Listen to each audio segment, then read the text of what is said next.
નમસ્કાર વિદ્યાર્થી મિત્રો, ધોરણ 12 નામાના મૂળ તત્વો ભાગ 1 ચેપ્ટર નંબર 5 ભાગીદારીનો પ્રવેશ એની અંદર લાસ્ટ ટાઈમ આપણે વિદ્યાર્થી મિત્રો ઉદાહરણ નંબર 21 ની અંદર જુદા જુદા સંજોગોમાં અનામતો અને જોગવાઈઓ અને નફાની વહેંચણી ભાગીદારો વચ્ચે કઈ રીતે કરવામાં આવે એના વિશે આપણે થોડી ચર્ચા કરી।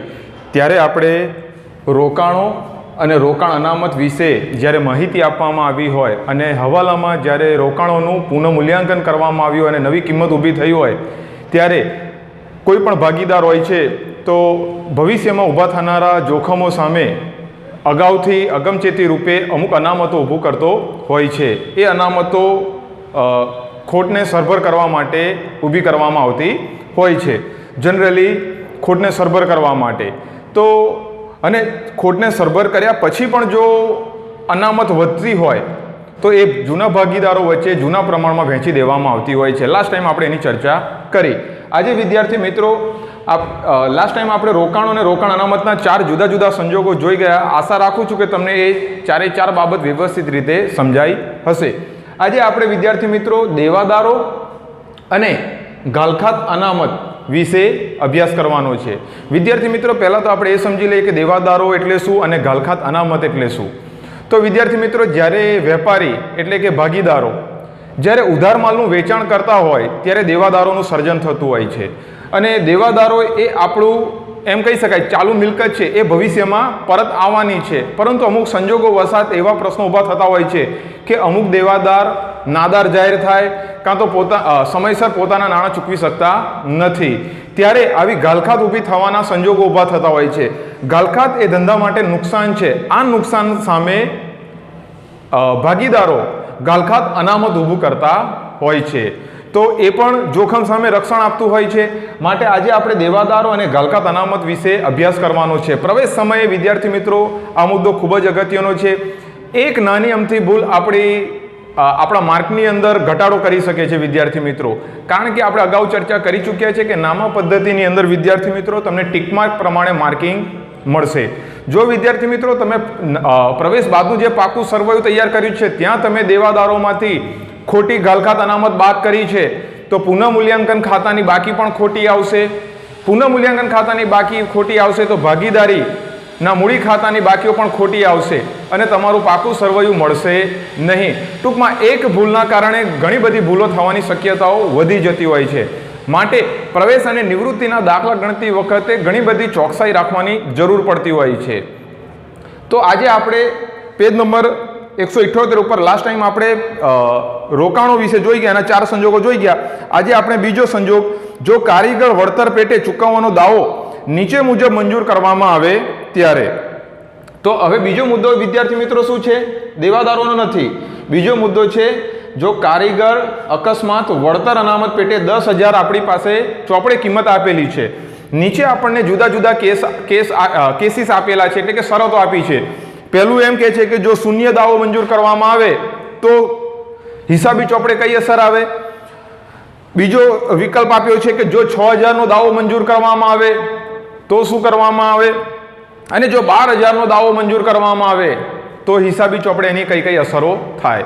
તો 3 સંજોગો આપેલા છે, એ 3 સંજોગોની હિસાબી ચોપડે કઈ અસરો થાય એના વિશે આપણે આજે અભ્યાસ કરીએ। તો વિદ્યાર્થી મિત્રો આપણે જાણીએ છીએ કે કુલ 2 ભાગીદારો છે, એક છે એસા અને બીજું છે રૂચા। બંનેનું નફા નુકસાન વહેંચણીનું પ્રમાણ 1:1 આપેલું છે। તો અહીં આગળ આપણી પાસે ચોપડે કિંમત કારીગર અકસ્માત વળતર અનામત પેટે 10,000 આપણે રિઝર્વ રાખેલા છે। હવે વિદ્યાર્થી મિત્રો એક વાત યાદ રાખીશું, અનામતો એ ભાગીદારો વચ્ચે આપણે વહેંચી શકીએ છીએ, પરંતુ જો વધે તો આપણે વહેંચી શકીએ અને જો દાવો મંજૂર કરવામાં આવે તો સ્વાભાવિક છે જેટલું વધે એટલું જૂના ભાગીદારોને વહેંચી દેવું પડે, ન વધે તો ન વહેંચાય। તો અહીં આગળ આપણા માટે પહેલો મુદ્દો છે કે કારીગર અકસ્માત વળતર અનામત પેટે આપણે 10,000 રિઝર્વ રાખેલા છે। હવે કારીગર અકસ્માત વળતર પેટે આપણે કેટલા રાખ્યા છે? 10,000। શા માટે? કે આપણા એકમની અંદર ઘણા બધા કર્મચારીઓ કામ કરતા હોઈ શકે, આકસ્મિક રીતે કોઈ એવી ઘટના બને, દુઃખદ ઘટના બને કે કોઈ કારીગર વર્ક દરમિયાન, કાર્ય દરમિયાન કોઈ અકસ્માત થાય તો એને નુકસાન થવાની શક્યતાઓ રહેલી છે। તો સ્વાભાવિક છે કે જ્યારે એકમની અંદર કામ કરતા કર્મચારીને કોઈ પણ પ્રકારનું નુકસાન થતું હોય છે ત્યારે એકમનો માલિક જવાબદાર રહેતો હોય છે. તો માલિકને ખબર છે કે આ પ્રકારના ઘટનાઓ બનવાની શક્યતાઓ રહેલી છે, માટે દર વર્ષે નફામાંથી અમુક ભાગ કારીગર અકસ્માત વળતર અનામત પેટે બાજુ પર મૂકતો રહેતો હોય છે અને પ્રવેશ સમયે આનું મૂલ્યાંકન કરવામાં આવે અને જો કોઈ પણ પ્રકારનો દાવો મંજૂર કરવામાં ન આવ્યો હોય તો વિદ્યાર્થી મિત્રો યાદ રાખજો, કારીગર અકસ્માત વળતર અનામત જૂના ભાગીદારોને જૂના નફા નુકસાનના પ્રમાણમાં વહેંચી દેવામાં આવે છે. તો અહીં આગળ પહેલું છે કે જો કારીગર વળતર પેટે શૂન્ય દાવો મંજૂર થાય ત્યારની આમ નોંધ. શૂન્ય દાવો મંજૂર થાય એટલે કે વર્ષ દરમિયાન કોઈ પણ એવી ઘટના બની નથી કે દાવો મંજૂર કરવામાં આવ્યો, 0 દાવો મંજૂર કરવામાં આવ્યો, તો સ્વાભાવિક છે આપણી પાસે રિઝર્વ પેટે કેટલા વધ્યા છે? 10,000. કારણ કે આપણે અનામત પેટે 10,000 મૂકેલા હતા બાજુ પર. તો વિદ્યાર્થી મિત્રો યાદ રાખજો, નવા ભાગીદારના પ્રવેશ સમયે જો આવી કોઈ તમને માહિતી આપેલી છે અને કોઈ પણ પ્રકારનો દાવો મંજૂર કરવામાં નથી આવ્યો ત્યારે યાદ રાખજો, કારીગર અકસ્માત વળતર પેટે જેટલી બી રકમ છે જૂના ભાગીદારોને જૂના નફા નુકસાનના પ્રમાણમાં વહેંચી દેવાના. અહીંયા જૂના ભાગીદારો એમનું જૂનું પ્રમાણ આપેલું જ છે એટલે અહીં આગળ આપણે પહેલી આમનોંધ પસાર કરીએ. કારીગર અકસ્માત વળતર અનામત ખાતે ઉધાર ₹10,000 તે એસાના મૂડી કાં તો ચાલુ ખાતે જમા, તે રૂચાના મૂડી કાં તો ચાલુ ખાતે જમા સરખા પ્રમાણમાં, એટલે 5,000 એસાને આપી દેવા પડે ને 5,000 રૂચાને ચૂકવી દેવા પડે. તો વિદ્યાર્થી મિત્રો આ એક સરળ આમનોંધ છે. આની ખતવણી કરતી વખતે આપણે યાદ રાખવાનું કે ભાગીદારોના મૂડી ખાતા કાં તો ચાલુ ખાતા બનાવેલા હોય એની જમા બાજુ આપણે બે ભાગીદારો જે છે એસા અને રૂચાના ખાનામાં 5,000 લખી દેવાના રહે જો કોઈ પણ પ્રકારનો દાવો મંજૂર કરવામાં ના આવ્યો હોય તો આ એક કેસ થયો. કે હવે બીજો કેસ જોઈએ વિદ્યાર્થી મિત્રો. જો કારીગર વળતર પેટે 6,000 નો દાવો મંજૂર કરવામાં આવે ત્યારે જો કેટલાનો રૂપિયા? 6,000 નો દાવો મંજૂર કરવામાં આવે ત્યારે. તો આ સંજોગોની અંદર વિદ્યાર્થી મિત્રો એકદમ સરળ છે. આપણી પાસે રિઝર્વ પેટે કેટલા છે? 10,000. કારીગર અકસ્માત વળતરનો આપણે દાવો મંજૂર કર્યો છે 6,000 નો. તો હવે આપણે 6,000 નો જે દાવો મંજૂર કર્યો છે તો આપણી પાસે હવે કેટલા રૂપિયા વધ્યા? 4,000. એ 4,000 જે વધે છે એ જૂના ભાગીદારોને જૂના નફા નુકસાનના પ્રમાણમાં વહેંચી દેવા પડે. આની આમનોંધ પસાર કરીએ તો કારીગર અકસ્માત વળતર અનામત ખાતે ઉધાર ₹10,000 તે આપણે દાવો કેટલાનો મંજૂર કર્યો? 6,000 નો. તે કારીગર અકસ્માત વળતર ની જોગવાઈ ખાતે કાં તો દાવા જોગવાઈ ખાતે જોગવાઈ ઊભી કરી છે કેટલાની? 6,000. આ 6,000 આપણે જે જોગવાઈ હતી એ પ્રમાણે આપણે એમને ચૂકવી દીધા. કોઈ ઘટના બની હશે, કોઈ અકસ્માત થયો હશે તો આપણી પાસે 10,000 બેલેન્સ હતું, એમાંથી આપણે 6,000 વાપર્યા. કોઈ એવી ઘટના બની હોય, કોઈ અકસ્માત થયો હોય તો આપણે કારીગરોને ચૂકવી દીધા. તો હવે આપણી પાસે બેલેન્સ કેટલું રૂપિયા વધ્યું? 4,000. હવે આ 4,000 રૂપિયા વધે છે એ જૂના ભાગીદારોને જૂના નફા નુકસાન પ્રમાણ વહેંચી દેવા પડે. એટલે સ્વાભાવિક છે 4,000 ના અડધા 2,000 તે એસાના મૂડી કાં તો ચાલુ ખાતે ઉધાર, તે રૂચાના મૂડી કાં તો ચાલુ ખાતે જમા આવશે ₹2,000 અને 2,000. આ થઈ ગઈ આમનોંધ. પરીક્ષામાં આપણે કોઈ પ્રકારની આમનોંધ પસાર કરવાની નથી વિદ્યાર્થી મિત્રો. આપણે તો ભાગીદારોના મૂડી ખાતા જે બનાવ્યા છે એની અસરો આપણે જમા બાજુ આપવાની રહેશે. આપણે કોઈ કારીગર અકસ્માત વળતર ખાતું બનાવવાનું રહેતું નથી. પરંતુ આ 6,000ની એક અસર આપણે નવા પાકા સરવૈયાની અંદર એટલે કે પ્રવેશ બાદનું જે પાકું સરવૈયું બનાવીશું એની અંદર આપણે 6,000ની અસર આપવી પડશે મૂડી અને દેવા બાજુ. કારણ કે આપણે 6,000નો દાવો મંજૂર કર્યો અને 4,000 જે વધ્યા છે જૂના ભાગીદારોને જૂના નફા નુકસાનના પ્રમાણમાં વહેંચી દીધા. હવે ત્રીજો સંજોગ જોઈએ વિદ્યાર્થી મિત્રો. ત્રીજો સંજોગમાં છીએ જો કારીગર વળતર પેટે 12,000નો દાવો મંજૂર કરવામાં આવે, જો 12,000નો દાવો મંજૂર કરવામાં આવે ત્યારે, જો 12,000નો દાવો મંજૂર કરવામાં આવે ત્યારે હિસાબી ચોપડે કઈ અસર થાય એના વિશે આપણે હવે અભ્યાસ કરીએ.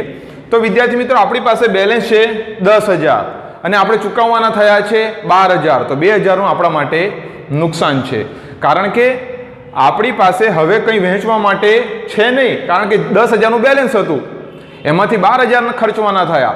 તો આ તો એક પ્રકારનું આપણા માટે નુકસાન કહેવાય છે, અને નુકસાન હંમેશા પુનઃમૂલ્યાંકન ખાતાની ઉધાર બાજુ એની નોંધ થાય. તો અહીં આગળ આપણે એની આમ નોંધ પસાર કરીએ. કારીગર અકસ્માત વળતર અનામત ખાતે ઉધાર ₹10,000. હવે આપણે દાવો મંજૂર કર્યો છે ₹12,000નો, પરંતુ આપણા માટે નુકસાન કેટલું છે? પુનઃ મૂલ્યાંકન ખાતે ઉધાર ₹2,000 આપણા માટે નુકસાન. તે કારીગર અકસ્માત વળતરની જોગવાઈ ખાતે આપણે 12,000ની જોગવાઈ કરી, 12,000. તો વિદ્યાર્થી મિત્રો, હવે હિસાબી ચોપડે કઈ અસર થશે? તો કારીગર અકસ્માત વળતરની જોગવાઈ ખાતે નવા પાકા સરવૈયાની અંદર આપણે 2,000ની અસર આપવી પડશે. અરે 12,000થી નવા પાકા સરવૈયામાં કેટલાથી? 12,000થી મૂડી અને દેવા બાજુ, અને પુનઃ મૂલ્યાંકન ખાતાની ઉધાર બાજુ આપણે 2,000ની અસર આપવી પડે. તો આ 3 સંજોગો જુદા જુદા આપવામાં આવેલા છે કારીગર અકસ્માત વળતર માટે. હવે સાથે સાથે હું આ પણ લઈ લઉં વિદ્યાર્થી મિત્રો, કારીગર નફા ભાગ ભંડોળ. વિદ્યાર્થી મિત્રો, યાદ રાખજો, કારીગર નફા ભાગ ભંડોળ એ પેઢીનું દેવું છે અને એને કદી ભાગીદારો વચ્ચે વહેંચવામાં આવતું નથી. આ બાબત હંમેશા માટે યાદ રાખજો. પરીક્ષામાં ભૂલ ક્યાં થઈ જાય છે? ક વિદ્યાર્થી જોવે નફા ભાગ ભંડોળ શબ્દ વાંચે એટલે ઊંધું ગાલીને દોડ કરે, નફા ભાગ ભંડોળ જોવે કે કારીગર નફા ભાગ ભંડોળ, તો વિચારે નહીં, બસ એના મનમાં ઓલું કારીગર અકસ્માત વળતર જ ફરતું હોય એટલે એને પણ વહેંચી દેવાનો પ્રયત્ન કરતો. યાદ રાખજો, કારીગર નફા ભાગ ભંડોળ એ પેઢીનું દેવું છે અને દેવું હંમેશા ભાગીદારો વચ્ચે કદી પણ ચૂકવવામાં આવતું નથી. માટે એને પ્રવેશ બાદના જે નવું પાકું સરવૈયું તૈયાર કરીશું એની અંદર મૂડી અને દેવા બાજુ એની માત્ર એક અસર આપી દેવાની રહેશે. તો હવે અહીં આગળ તમે જોઈ શકો છો કે આપણે 1, 2, 3 તો કવર થઈ ગયા. હવે આપણે 9 મુદ્દાની ચર્ચા કરીએ. દેવાદારો અને ગાલખાત અનામત. તો વિદ્યાર્થી મિત્રો, હમણાં જ આપણે વાત કરી કે દેવાદારો કોને કહેવાય? તો કે જ્યારે ભાગીદારો ઉધાર માલનું વેચાણ કરે ત્યારે ધંધામાં દેવાદારોનું સર્જન થતું હોય છે, અને એવી પણ શક્યતાઓ રહેલી છે કે બધા દેવાદારો સદ્ધર ન પણ હોય, ભવિષ્યમાં ગાલખાત થવાની પણ શક્યતાઓ રહેલી છે, નાદાર પણ જાહેર થતા હોય, સમયસર નાણાં ચૂકવી પણ ન શકે. તો આવા સંજોગોમાં ગાલખાત ઊભી થવાની શક્યતા રહેવાના કારણે એક ચતુર સ્માર્ટ ભાગીદારો હંમેશા ભવિષ્યમાં ઊભા થનારા જોખમો સામે રક્ષણ માટે અગાઉથી અનામત પેટે અમુક રકમ મૂકતા રહેતા હોય છે. માટે જ ગાલખાત અનામત ઊભું કરવામાં આવે છે, જેની ચર્ચા આપણે અગાઉના વર્ષમાં ધોરણ 11માં ઊંડાણમાં કરી ચૂક્યા છે. તો આ ગાલખાત અનામત ગાલખાતની ખોટ સામે રક્ષણ માટે ઊભું કરવામાં આવે છે.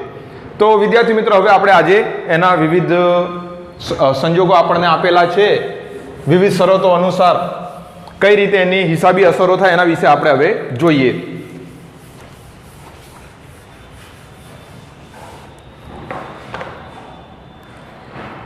પહેલું જોઈએ સંજોગ, જો ગાલખાત અનામતની નવી જોગવાઈ કરવામાં ન આવી હોય ત્યારે. જો ગાલખાત અનામતની કોઈ પણ પ્રકારની જોગવાઈ કરવામાં નથી આવી વિદ્યાર્થી મિત્રો, ત્યારે તમારે યાદ રાખવાનું છે કે જ્યારે આપણે પ્રવેશ બાદનું પાકું સરવૈયું તૈયાર કરીએ, નવું પાકું સરવૈયું, ત્યારે દેવાદારોમાં અહીં આગળ આપણને આપ્યા છે ₹40,000. એ 40,000માંથી આપણે ગાલખાત અનામત 3,000 બાદ કરી અને બાયણે 50,000, 40,000માંથી 3,000 જાય એટલે 37,000 બાયણે આપણે લખવાના રહેશે. એટલે જો ગાલખાત અનામતની નવી પેઢીના પાકા મિલકત લેણા બાદ દેવાદારો 40,000 ગાલખાત દેવાદારો બાદ કરીને દર્શાવાશે, એટલે કે અત્યારની બાકીઓમાં કોઈ પણ પ્રકારનો ફેરફાર થશે નહીં અને ગાલખાત અનામત જૂના ભાગીદારો વચ્ચે વહેંચાશે નહીં, કારણ કે તે જોગવાઈ છે. આ નિયમ યાદ રાખીશું. ગાલખાત અનામત એ શું છે વિદ્યાર્થી મિત્રો? જોગવાઈ, અને જોગવાઈ કદી ભાગીદારો વચ્ચે વહેંચવામાં આવતી નથી. ભૂલથી પણ પરીક્ષામાં વહેંચવા માટે બેસી ન જતા. વહેંચવાનું શું છે? તો કે રોકાણ રોકાણ ઉપર રોકાણ અનામત ઊભું કરેલું હશે તો એ વહેંચી શકાય છે. કારીગર ઉપર કારીગર અકસ્માત વળતર અનામત હોય તો એ વહેંચી શકાય છે. પરંતુ દેવાદારો પર ગાલખાત અનામત ઊભું કરવામાં આવ્યું છે અને હવાલામાં બીજી કોઈ વિગત આપવામાં આવેલી છે તો મહેરબાની કરીને એને વહેંચવા બેસી ન જતા, કારણ કે એ જોગવાઈ છે અને જોગવાઈ કદી વહેંચવામાં આવતી નથી. તો અહીં આગળ તમે સમજી ગયા છો કે પહેલું સંજોગમાં શું છે, જો કોઈ પણ પ્રકારનું નવી ગાલખાત ઊભી કરવામાં ના આવી હોય, ગાલખાત અનામતની નવી જોગવાઈ કરવામાં ના આવી હોય તો સિમ્પલ પુનઃ મૂલ્યાંકનમાં પણ કંઈ અસર ના આવે, ભાગીદારોના મૂડી ખાતે પણ કોઈ અસર ના આવે, રોકડ ખાતે પણ કોઈ અસર ના આવે, સીધી નવા પાકા સરવૈયામાં એટલે કે પ્રવેશ બાદનું પાકું સરવૈયું લઈ લેવાનું અને મિલકત લેણા બાજુ દેવાદારો અંદરના ખાનામાં લખવાના 40,000 માઇનસ ગાલખાત અનામત રૂપિયા 3,000 બાયણે લખો 37,000, વાત થાય પૂરી. તો આ બાબત હંમેશા માટે યાદ રાખજો. આ પહેલો સંજોગ, જો કોઈ પણ પ્રકારનો જોગવાઈ કરવામાં ના આવી હોય તો. બીજો સંજોગ જોઈએ, જો દેવાદારો પર 10% ગાલખાત અનામત રાખવામાં આવે ત્યારે. તો વિદ્યાર્થી મિત્રો યાદ રાખજો, અહીં આગળ હું એક પાકું સરવૈયું બનાવું છું, મિલકત લેણા, પ્રવેશ બાદનું પાકું સરવૈયું, મિલકત લેણા બાજુ, અંદરના ખાનામાં દેવાદારો રૂપિયા 40,000 લખ્યા આપણે, માઇનસ એમાંથી હંમેશા પહેલા ગાલખાત બાદ થાય પછી ગાલખાત અનામત. પરંતુ અહીંયા તો ગાલખાત આપી જ નથી, નવી જોગવાઈ ઊભી કરવાની છે. ગાલખાત અનામતની કેટલા ટકા કહે છે? 10%. તો 10% ગાલખાત અનામત ઊભી કરી તો 4,000 આવે તો બાયણે જશે 36,000. હવે તમે સમજી શકો છો વિદ્યાર્થી મિત્રો કે આપણી પાસે ગાલખાત અનામત પેટે રિઝર્વ પેટે કેટલા છે? 3,000. આપણી પાસે બેલેન્સ છે અને અહીંયા આગળ ગાલખાત અનામત કેટલી થઈ ગઈ? 4,000. એટલે 1,000 વધી ગયા. હવે 1,000 વધી ગયા ને વિદ્યાર્થી મિત્રો, એટલે આપણા માટે વધુ ખર્ચ કરવો પડશે, એક પ્રકારનું નુકસાન કહી શકાય. અને વધુ ખર્ચ કરવો પડે કાં તો વધુ નુકસાન થાય ત્યારે યાદ રાખજો સીધી પુનઃ મૂલ્યાંકન ખાતાની અંદર એની અસર આવે. તો અહીં આગળ પહેલી આમનોંધ આપણે પસાર કરીએ. પહેલી આમનોંધ આપણે તો પુનઃ મૂલ્યાંકન ખાતે ઉધાર તે ગાલખાત અનામત ખાતે રૂપિયા 1,000. યાદ રાખજો આપણી પાસે નવી ગાલખાત 4,000 છે, જૂની છે 3,000. 3,000 આપણી પાસે બેલેન્સ હતું તો 1,000 ગાલખાત અનામત વધી ગઈ. 1,000 ગાલખાત વધી ગઈ છે, માટે પુનઃ મૂલ્યાંકન ખાતાની ઉધાર બાજુ એની અસર આવે. આ બાબત હંમેશા માટે યાદ રાખજો. ત્યારબાદ નંબર 3 આપેલું છે, અહીંયા આગળ આપણે જોઈએ.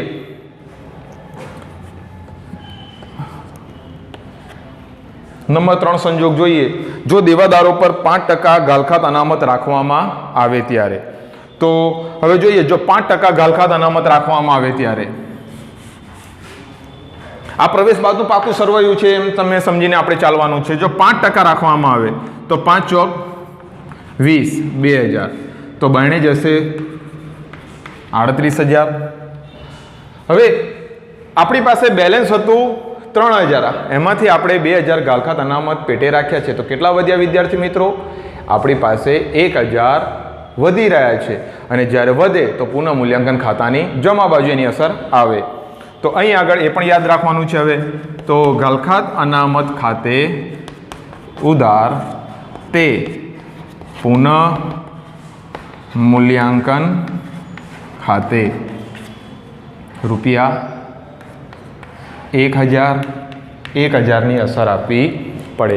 આ હંમેશા માટે યાદ રાખજો. જ્યારે આપણી પાસે બેલેન્સ વધે તો આપણી પાસે બેલેન્સ કેટલું વધ્યું તો કે 3,000 આપણી પાસે ગાલખાત અનામત પેટે છે. નવી ગાલખાત અનામતની જોગવાઈ કેટલી ઊભી કરવામાં આવી?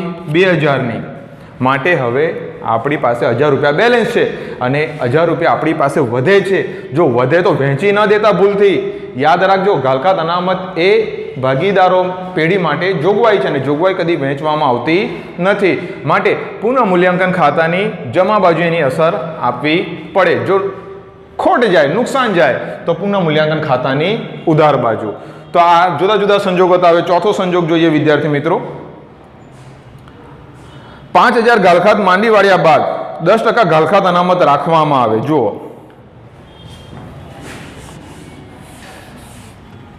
મિલકત લેણા બાજુ દેવાદારો રૂપિયા 40,000 માઇનસ કેટલી ગાલખાત કહે છે આપણને? 5,000 ગાલખાત રાખો એટલે વધશે 35,000 માઇનસ ગાલખાત અનામત. આ હંમેશા માટે યાદ રાખવું. હવે આપણે જોઈએ તો આપણને કહે છે કે એની ઉપર કેટલા ટકા રાખો? માંડી વાળ્યા બાદ 10% રાખો. તો 3500 એટલે 31,500. આ રીતે આપણે નવા પાકા સરવૈયામાં અસર આપવી પડે. ક્યાં આગળ વિદ્યાર્થી મિત્રો? નવા પાકા સરવૈયામાં. તો પહેલામાં પહેલી આપણા માટે એક અસર આની અને એક અસર આ બે બાબતો આપણે યાદ રાખવાની છે. પુનઃ મૂલ્યાંકન ખાતે અસરો જવાની છે એ પણ આપણે યાદ રાખીએ છીએ, પરંતુ સાહેબ આની આમનો શું થાય એ આપણા માટે ખૂબ અગત્યનું છે. તો વિદ્યાર્થી મિત્રો પહેલામાં પહેલું આપણા માટે એક અગત્યનું છે કે ગાલખાત ઊભી કરી છે તો આપણે એમ લખી શકાય કે ગાલખાત ખાતે ઉધાર તે દેવાદારો ખાતે જમા. જો કે ગાલખાતનું કે દેવાદારોનું કોઈ ખાતું બનાવવાનું નથી, પરંતુ એક સમજૂતી માટે એની એક પહેલી આમનો થશે ગાલખાત ખાતે ઉધાર તે દેવાદારો ખાતે જમા. ગાલખાત ઊભી કરી તેના 5,000 તો આપી દીધા આપણે. હવે વિદ્યાર્થી મિત્રો આપણા માટે ખૂબ અગત્યનો મુદ્દો એ છે કે આપણી પાસે ગાલખાત અનામત પેટે રાખેલા છે 3,000 અને એમાંથી આપણે ગાલખાત ઊભી થઈ છે 5,000ની. તો આપણા માટે નુકસાન કેટલાનું એ વિચારીએ તો આપણા માટે વિદ્યાર્થી મિત્રો નુકસાન છે કેટલાનું? 2,000નું નુકસાન છે. કારણ કે અનામતના રૂપિયા આપણે વાપરીશું છતાં પણ હજુ આપણને ખોટ તો બોલી જ રહી છે. કેટલા રૂપિયાની? 2,000ની. તો અહીં આગળ આપણે એની આમનોંધ પસાર કરતા શીખવાડું તમને. યાદ રાખજો, પુનઃ મૂલ્યાંકન ખાતે ઉધાર રૂપિયા 2,000, ગાલખાત અનામત ખાતે આપણી પાસે ગાલખાત અનામત પેટે કેટલા છે વિદ્યાર્થી મિત્રો? 3,000. તે ગાલખાત ખાતે રૂપિયા 5,000. 5,000ની જે ગાલખાત ઊભી થઈ તેની સામે આપણે કેટલા રૂપિયા આપણી પાસે અનામત પેટે હતા? 3,000. એ આપણે અહીંયા આગળ યુઝ કરી નાખ્યા. તો આપણી પાસે ખોટ હજુ પણ કેટલાની છે? 2,000ની છે. માટે પુનઃ મૂલ્યાંકન ખાતાની ઉધાર બાજુ 2,000ની અસર આવે. હવે વિદ્યાર્થી મિત્રો આપણી પાસે બેલેન્સ હતું એ તો આપણે વાપરી નાખ્યું. આપણી પાસે 3,000નું બેલેન્સ હતું એ તો આપણે ગાલખાતની સામે વાપરી નાખ્યું, એટલે આપણી નવી ગાલખાત ઊભી થઈ છે 2,000ની. એમ સમજવાનું છે. 3,000 જે આપણી પાસે બેલેન્સ હતું એ યુઝ થઈ ગયું. તો હવે નવી ગાલખાત કેટલી ઊભી? ગાલખાત અનામત પેટે મૂક્યા આપણે 3,500 રૂપિયા હજુ વધારે વાપરવાના થયા. તો યાદ ભૂલથી પણ વહેંચી નહીં નાખવાના કે સાહેબ હજુ 3,500 વધે છે. વધતા નથી ભાઈઓ, નવી અનામત ઊભી કરી છે એટલા માટે હવે આપણે ખર્ચ કરવો પડશે. અને ખર્ચ કરવો પડે ત્યારે આપણે બધાને યાદ છે કે પુનઃ મૂલ્યાંકન ખાતાની ઉધાર બાજુ એની અસર આવે.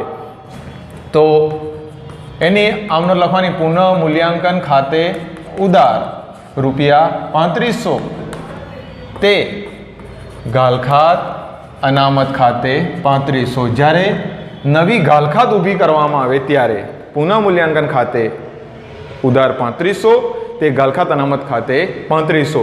કારણ કે નવી ગાલખાત ઊભી કરવાથી ખર્ચ થશે અને ખર્ચ હંમેશા પુનઃ મૂલ્યાંકન ખાતાની ઉધાર બાજુ એની નોંધ કરવામાં આવે છે. તો આ 4 સંજોગ થયા. હવે છેલ્લો સંજોગ જોઈએ. જો બધા જ દેવાદારો સદ્ધર હોય ત્યારે, એટલે બધા જ દેવાદારો સદ્ધર હોય વિદ્યાર્થી મિત્રો, તો ત્યારે યાદ રાખવાનું તમારે કે પ્રવેશ બાદનું જે પાકું સરવૈયું તૈયાર કરીએ આવા શબ્દો આવશે આપણે ત્યારે વિદ્યાર્થી મિત્રો તમારે કંઈ કરવાનું નથી. દેવાદારો લખીને એમાંથી બાદ કરવાનું નથી, પરંતુ સીધે સીધા તમારે બાયણે એટલે કે બહારના કોલમની અંદર 40,000 લખી દેવાના રહેશે. કારણ કે પ્રશ્ન એમ કહે છે કે જો બધા જ દેવાદારો સદ્ધર હોય એની ઉપર કોઈ પણ પ્રકારની ગાલખાત અનામત ઊભી કરવાની રહેતી નથી. તો આપણી પાસે બેલેન્સ વધે છે. બેલેન્સ કેટલું વધશે વિદ્યાર્થી મિત્રો? 3,000. તો 3,000 આપણા માટે એક પ્રકારનો લાભ છે. માટે એની આમનો શું આવશે વિદ્યાર્થી મિત્રો? તો કે ગાલખાત અનામત ખાતે ઉધાર તે પુનઃ મૂલ્યાંકન ખાતે જમા રૂપિયા 3,000 અને 3,000. શા માટે સાહેબ પુનઃ મૂલ્યાંકન ખાતાની જમા બાજુ આની અસર આપી? તો વિદ્યાર્થી મિત્રો આપણા માટે લાભ છે. આપણે એ રૂપિયાને વાપર્યા નથી. એ નવા પાકા સરવૈયાની અંદર માત્ર ને માત્ર 40,000થી દેવાદારો દર્શાવવામાં આવશે. જ્યારે શબ્દ એમ કે જ્યારે બધા જ દેવાદારો સદ્ધર હોય ત્યારે આ શબ્દ વાપરેલો હોય ત્યારે આ રીતે અસર આપવાની રહેશે.